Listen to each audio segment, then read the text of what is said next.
Dangapara railway station থেকে সবাইকে স্বাগত জানাই নতুন আরও একটা ভিডিওতে। এই স্টেশনটা অনেক পুরনো, কিন্তু আজকে বন্ধ।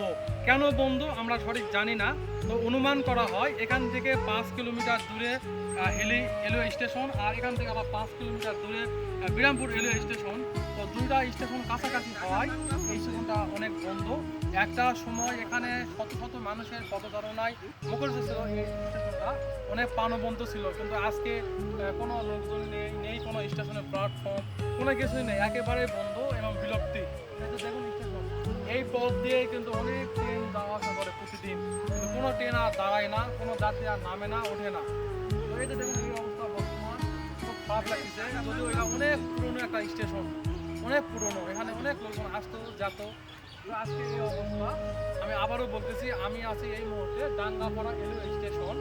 আপনাদের মধ্যে কারা কারা এই স্টেশনটা ঘুরে দেখেছেন অবশ্যই কমেন্ট করে জানাবেন, আর এই স্টেশনের আশেপাশে যদি কারো বাড়ি থাকে সেটিও কমেন্ট করে জানাবেন। তো সবাই ভালো থাকুন, দেখা হচ্ছে পরের ভিডিওতে। আল্লাহ হাফেজ।